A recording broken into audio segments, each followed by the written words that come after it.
नमस्कार दोस्तों आप सभी का हार्दिक स्वागत है आपके अपने YouTube चैनल पे।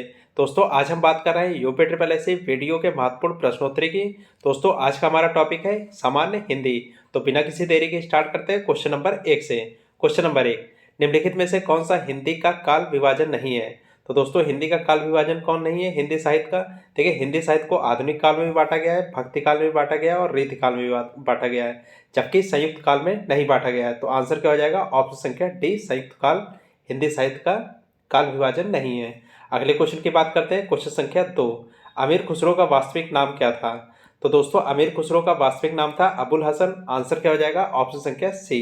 अगले क्वेश्चन की बात करते हैं, क्वेश्चन संख्या 3, विनय पत्रिका की भाषा कौन सी थी? तो दोस्तों विनय पत्रिका की भाषा थी ब्रजभाषा। आंसर क्या हो जाएगा? ऑप्शन संख्या सी। अगले क्वेश्चन की बात करते हैं, क्वेश्चन संख्या 4, आविर्भाव का समानार्थी शब्द क्या है? तो दोस्तों आविर्भाव को क्या बोलते हैं? अवतरण बोलते हैं समानार्थी शब्द में। आंसर क्या हो जाएगा? ऑप्शन संख्या डी। अगले क्वेश्चन की बात करते हैं, क्वेश्चन संख्या 5, कनिष्ठिका और मध्यमा के बीच की उंगली को कहते हैं? तो दोस्तों क्या कहते हैं? अनामिका कहते हैं। आंसर क्या हो जाएगा? ऑप्शन संख्या डी। अगले क्वेश्चन की बात करते हैं, क्वेश्चन संख्या 6, चंद्रिका का पर्याय बताइए। तो दोस्तों चंद्रिका का पर्याय क्या हो जाएगा? कौमुदी होता है। आंसर क्या हो जाएगा? ऑप्शन संख्या सी। अगले क्वेश्चन की बात करते हैं, क्वेश्चन संख्या 7, देहधारी शब्द किसका पर्यायवाची है? तो दोस्तों यह पर्यायवाची है जीव का। आंसर क्या हो जाएगा? ऑप्शन संख्या बी। अगले क्वेश्चन की बात करते हैं, क्वेश्चन संख्या 8, कोश कोश शब्द युग्म का सही अर्थ है? तो दोस्तों कोश किसे कहते हैं? दोस्तों कोश कहते हैं खजाना को, और जबकि कोश किसे कहते हैं? ये शब्द संग्रह को कहते हैं। आंसर क्या हो जाएगा? ऑप्शन संख्या ए। ठीक है। अगले क्वेश्चन की बात करते हैं, क्वेश्चन संख्या 9, मिश्र वाक है। तो दोस्तों मिश्र वाक कौन सा है निम्न में से? उसके पास जो कुछ था कॉमा वह खो गया, यह मिश्र वाक है। आंसर क्या हो जाएगा? ऑप्शन संख्या सी। अगले क्वेश्चन की बात करते हैं, क्वेश्चन संख्या 10, वाह वाह में कौन सा विराम चिन्ह लगता है? तो दोस्तों इसमें लगता है विस्मयादिबोधक चिन्ह। देखिए ये जो चिन्ह लगे हैं विस्मयादिबोधक चिन्ह लगे हैं। ठीक है। आंसर क्या हो जाएगा? ऑप्शन संख्या सी। अगले क्वेश्चन की बात करते हैं, क्वेश्चन संख्या 11, इनमें से कौन विकारी शब्द नहीं है? तो बताइए दोस्तों कौन सा विकारी शब्द नहीं है? ऑप्शन संख्या सी, विलोम जो है विकारी शब्द नहीं होता है। आंसर क्या हो जाएगा? ऑप्शन संख्या सी। अगले क्वेश्चन की बात करते हैं, क्वेश्चन संख्या 12, अभिमानी का विलोम है। तो दोस्तों अभिमानी का विलोम क्या हो जाएगा? निर्भिमानी। आंसर क्या हो जाएगा? ऑप्शन संख्या सी। अगले क्वेश्चन की बात करते हैं, क्वेश्चन संख्या 13, निम्नलिखित में से असंगत विलोम शब्द युग्म कौन सा है? तो बताइए दोस्तों गलत विलोम शब्द युग्म कौन सा है? देखिए शाश्वत सदैव। ठीक है, ये गलत विलोम शब्द है। आंसर क्या हो जाएगा? ऑप्शन संख्या सी। अगले क्वेश्चन की बात करते हैं, क्वेश्चन संख्या 14, सोने में सुगंध मुहावरे का सही अर्थ है। तो दोस्तों सही अर्थ क्या हो जाएगा? सुंदर वस्तु में और गुण होना, ये इसका सही अर्थ है। आंसर क्या हो जाएगा? ऑप्शन संख्या ए। अगले क्वेश्चन की बात करते हैं, क्वेश्चन संख्या 15, लड़कों में लड़का बूढ़ा में बूढ़ा, ठीक है, इस मुहावरे का अर्थ बताइए। तो दोस्तों इसका अर्थ क्या होगा? सर्वप्रिय होना। आंसर क्या हो जाएगा? ऑप्शन संख्या बी। अगले क्वेश्चन की बात करते हैं, क्वेश्चन संख्या 16, आंधी आवे बैठ गवावे लोकोक्ति का उपयुक्त अर्थ है। तो दोस्तों इसका उपयुक्त अर्थ क्या होगा? विपरीत परिस्थिति में उपयुक्त समय आने का इंतजार। आंसर क्या हो जाएगा? ऑप्शन संख्या बी। अगले क्वेश्चन की बात करते हैं, क्वेश्चन संख्या 17, प्रिविलेज का हिंदी अनुवाद है। तो दोस्तों प्रिविलेज का हिंदी अनुवाद क्या होता है? दोस्तों इसका होता है विशेषाधिकार। आंसर क्या हो जाएगा? ऑप्शन संख्या ए। अगले क्वेश्चन की बात करते हैं, क्वेश्चन संख्या 18, पूर्वाभ्यास को अंग्रेजी में क्या कहते हैं? तो दोस्तों इसको अंग्रेजी में कहते हैं रिहर्सल। आंसर क्या होगा? ऑप्शन संख्या बी। ठीक है, किसी चीज़ का हम रिहर्सल करते हैं मतलब पूर्वाभ्यास करते हैं। अगले क्वेश्चन की बात करते हैं, क्वेश्चन संख्या 19, हिंदी भाषा में कितनी विख्यात बोलियां हैं? तो बताइए दोस्तों हिंदी भाषा में कितनी विख्यात बोलियां हैं? तो दोस्तों है 5 विख्यात बोलियां। आंसर क्या हो जाएगा? ऑप्शन संख्या डी। अगले क्वेश्चन की बात करते हैं, क्वेश्चन संख्या 20, इसमें से बिहारी हिंदी का रूप नहीं है। तो दोस्तों बिहारी हिंदी का रूप कौन सा नहीं है? देखिए भोजपुरी, मगही और मैथिली, यह बिहारी हिंदी का रूप है, जबकि अवधी बिहारी हिंदी का रूप नहीं है। ठीक है, आंसर क्या हो जाएगा? ऑप्शन संख्या बी। अगले क्वेश्चन की बात करते हैं, क्वेश्चन संख्या 21, तक शब्द का वर्ग क्या है? तो दोस्तों तक शब्द क्या कहलाता है? तो दोस्तों यह कहलाता है निपात। आंसर क्या हो जाएगा? ऑप्शन संख्या सी। अगले क्वेश्चन की बात करते हैं, क्वेश्चन संख्या 22, मैंने आम खा लिया है वाक्य में प्रयुक्त काल पहचाने। तो दोस्तों इसमें काल कौन सा होगा? मैंने आम खा लिया में आसन्न भूतकाल होता है। आंसर क्या हो जाएगा? ऑप्शन संख्या डी। अगले क्वेश्चन की बात करते हैं, क्वेश्चन संख्या 23, भारतीय शब्द का बहुवचन क्या होता है? तो दोस्तों भारतीय शब्द का बहुवचन क्या होगा? भारतीयों। आंसर क्या हो जाएगा? ऑप्शन संख्या ए। अगले क्वेश्चन की बात करते हैं, क्वेश्चन संख्या 24। अभी तभी व्याकरण की दृष्टि से है। तो दोस्तों ये क्या है? ये अव्यय है। आंसर क्या हो जाएगा? ऑप्शन संख्या सी। अगले क्वेश्चन की बात करते हैं, क्वेश्चन संख्या 25। निम्न में से भाववाच्य वाक्य का चयन कीजिए। तो दोस्तों कौन सा भाववाच्य है? उन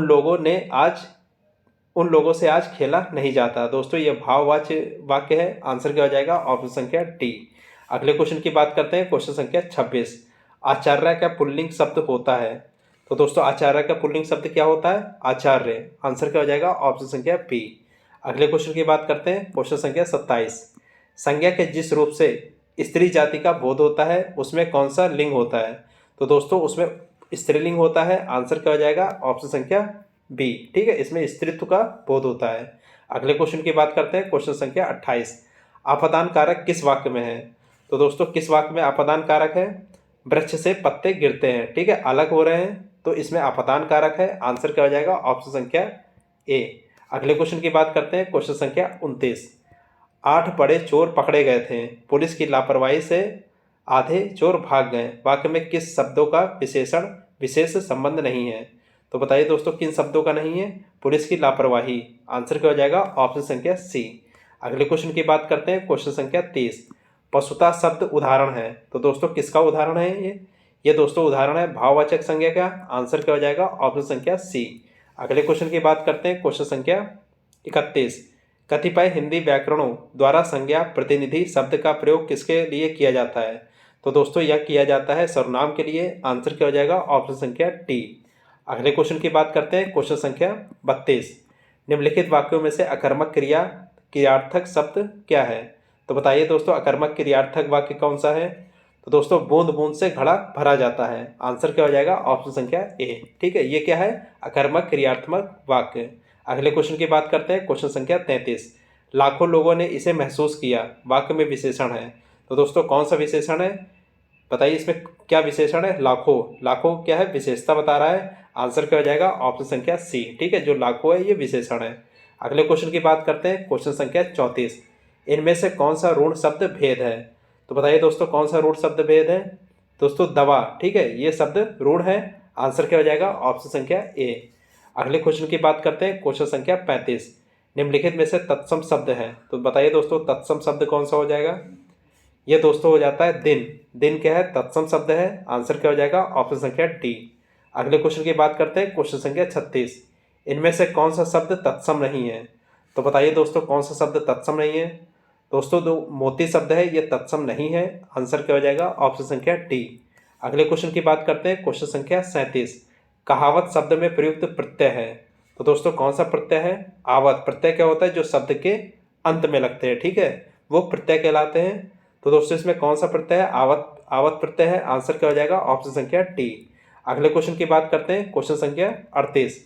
किस शब्द में आ उपसर्ग है? तो बताइए दोस्तों किस शब्द में आ उपसर्ग है?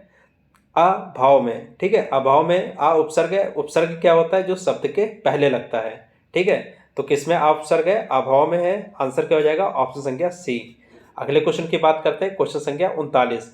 मुंह तोड़ शब्द में समास है। तो दोस्तों कौन सा समास है? तत्पुरुष समास है। आंसर क्या हो जाएगा? ऑप्शन संख्या ए। अगले क्वेश्चन की बात करते हैं, क्वेश्चन संख्या 40। कर्मधारय समास का उदाहरण है। तो बताइए दोस्तों कौन सा उदाहरण है? ये श्वेत पत्र। ठीक है, ये कर्मधारय समास का उदाहरण है। आंसर क्या हो जाएगा? ऑप्शन संख्या सी। अगले क्वेश्चन की बात करते हैं, क्वेश्चन संख्या 41। समुद्रोमी का सही संधि विच्छेद क्या है? तो दोस्तों इसका सही संधि विच्छेद क्या है? समुद्र धन उर्मी। आंसर क्या हो जाएगा? ऑप्शन संख्या सी। अगले क्वेश्चन की बात करते हैं, क्वेश्चन संख्या 42। निम्नलिखित में से कौन विसर्ग संधि है? तो दोस्तों निरंतर विसर्ग संधि है। आंसर क्या हो जाएगा? ऑप्शन संख्या ए। ठीक है, निह धन अंतर। इसका संधि विच्छेद करेंगे, क्या होगा? निहित धन अंतर। अगले क्वेश्चन की बात करते हैं, क्वेश्चन संख्या 43। निम्नलिखित में से कौन सा वाक्य अशुद्ध है? तो बताइए दोस्तों कौन सा वाक्य अशुद्ध है? मुझे बड़ी भूख लगी है। ठीक है, मुझे भूख बड़ी लगी है, मुझे बड़ी भूख नहीं लगी है। ठीक है, भूख कभी बड़ी नहीं होती, यह अशुद्ध है। आंसर क्या हो जाएगा? ऑप्शन संख्या बी। ठीक है, भूख कभी बड़ी नहीं होती। अगले क्वेश्चन की बात करते हैं, क्वेश्चन संख्या 44। निम्नलिखित वाक्य में रेखांकित शब्द की शुद्ध वर्तनी कौन सी है? अत्यधिक व्यस्तता से जीवन में निरस्ता आ जाती है। तो दोस्तों अत्यधिक कैसे लिखा जाएगा? ये दोस्तों लिखा जाएगा अत्यधिक, ठीक है, अत्याधिक नहीं होता, अत्यधिक होता है। आंसर क्या हो जाएगा? ऑप्शन संख्या ए। अगले क्वेश्चन की बात करते हैं, क्वेश्चन संख्या 45। इनमें से कौन सा वर्ण संयुक्त व्यंजन है? तो दोस्तों छा जो है संयुक्त व्यंजन है। आंसर क्या हो जाएगा? ऑप्शन संख्या बी। किसके मिलने से बनता है? का, धन, सा, ठीक है, इससे मिलने से क्या बनता है? झा बनता है। अगले क्वेश्चन की बात करते हैं, क्वेश्चन संख्या 46। क्वेश्चन संख्या 46 कह रहा है कौन सा कथन असत्य है? तो बताइए दोस्तों कौन सा कथन असत्य है? तो दोस्तों इनमें भेजने वाला हस्ताक्षर करके पद का उल्लेख भी करता है। दोस्तों यह असत्य है। आंसर क्या हो जाएगा? ऑप्शन संख्या डी। अगले क्वेश्चन की बात करते हैं, क्वेश्चन संख्या 47 से 50 तक। देखिए दोस्तों ये गद्यांश दिया है, ठीक है, आप लोग इसको कम से कम 2 बार पढ़िए, उसके बाद इसका उत्तर दीजिए। तो चलिए पढ़ते हैं। धर्म और विज्ञान में परंपरा का विरोध माना जाता है। कहा जाता है कि धर्म की उत्पत्ति भय से हुई है और तर्कहीन विश्वास पर आश्रित है। विज्ञान की उत्पत्ति सत्य के प्रति जिज्ञासा से हुई है और उसे हर बात में तर्क, बुद्धि और प्रमाण की अपेक्षा होती है। धर्म एक सर्वशक्तिमान अनादि अनंत ईश्वर की कल्पना करके मनुष्य को असहाय कर देता है।